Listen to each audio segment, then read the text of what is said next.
Hello everyone, welcome to DSP Mutual Fund। এখনো পর্যন্ত এই সিরিজে আমরা ইন্ডেক্স ফান্ডসের মৌলিক বিষয় এবং এর কাজের বিভিন্ন দিক নিয়ে আলোচনা করেছি।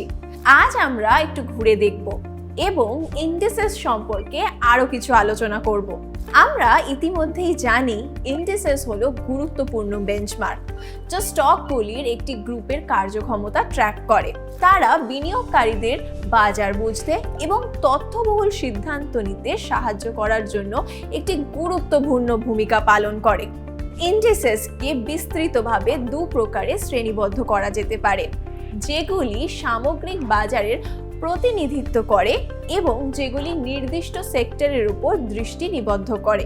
যখন মার্কেট ইন্ডিসেস আমাদের সমগ্র বাজার সম্পর্কে ধারণা দেয়, অন্যদিকে সেক্টর ভিত্তিক ইন্ডিসেস নির্দিষ্ট সেক্টরের সাথে লেনদেন করে এবং সেই নির্দিষ্ট সেক্টরের একটি বিশদ দৃষ্টিভঙ্গি পেতে সাহায্য করে।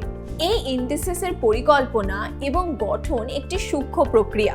কোন সেক্টর, কোন স্টক বিবেচনা করা হয়, পরিমাণ কি হওয়া উচিত, কোম্পানির ওজন কি হতে হবে।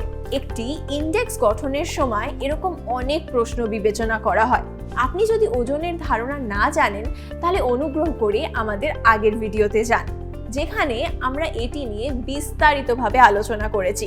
বৃহত্তর এবং আরও প্রভাবশালী কোম্পানিগুলি যাতে ইন্ডেক্স তুলনামূলকভাবে বেশি প্রভাব ফেলে তা নিশ্চিত করার জন্য এই সমস্ত করা হয়। আমাদের বাজারের আরও সঠিক চিত্র দেয়। এখন কয়েকটি পপুলার ইন্ডিসেসের ব্যাপারে আলোচনা করা যাক।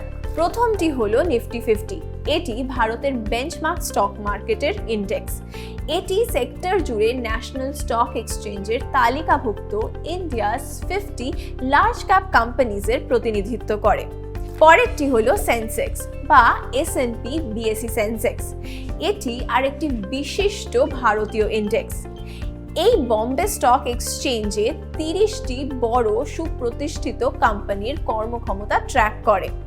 এটা বলা নিরাপদ যে এই দুটি ইন্ডিসেস ভারতীয় ইকুইটি মার্কেটের সামগ্রিক স্বাস্থ্যকে প্রতিফলিত করে আর ট্রেডার্স অ্যান্ড ইনভেস্টার্স বিনিয়োগের সিদ্ধান্ত নিতে ব্যাপকভাবে উল্লেখ করে। এগুলিকে প্রায়শই ভারতীয় অর্থনীতির প্যারামিটার হিসাবে বিবেচনা করা হয়। তারপর আমাদের একটি নিফটি স্মল ক্যাপ ইন্ডেক্স আছে। নিফটি 50-র বিপরীতে এটি ফোকাস করে স্মল কোম্পানিজের ওপর। এটি স্মল ক্যাপের কর্মক্ষমতা সম্পর্কে অন্তর্দৃষ্টি প্রদান করে।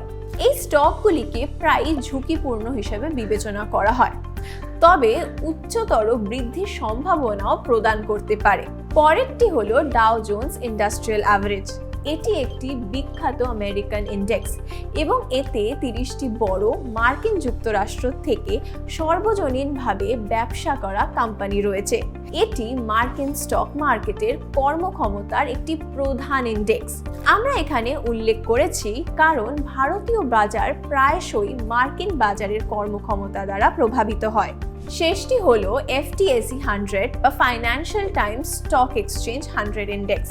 এটি লন্ডন স্টক এক্সচেঞ্জের তালিকাভুক্ত প্রথম 100টি কোম্পানির প্রতিনিধিত্ব করে এবং এটি যুক্তরাজ্যের স্টক মার্কেট এবং অর্থনৈতিক অবস্থার একটি প্রাইমারি ইন্ডিকেটর। অবশ্যই এই সমস্ত ইন্ডিসেস সম্পর্কে অনেক আলোচনা আছে, কিন্তু আপাতত আমরা বলতে পারি যে এই ইন্ডিসেসগুলি নিরীক্ষণের মাধ্যমে বিনিয়োগকারীরা ভারতীয় তথা বিশ্ব বাজার সম্পর্কে মোটামুটি ধারণা পেতে পারে, যা তাদের অর্থের জটিল বিশ্বে ন্যাভিগেট করতে এবং সুনির্দিষ্ট সিদ্ধান্ত নিতে সাহায্য করে। সুতরাং নিশ্চিত করুন যে আপনি এই ইন্ডিসেসগুলিকে আপনার নজরে রাখবেন। পরের পর্বে দেখা হবে। ততক্ষণ পর্যন্ত দেখতে থাকুন এবং বিনিয়োগ করতে থাকুন। Mutual fund investments are subject to market risks. Read all scheme-related documents carefully.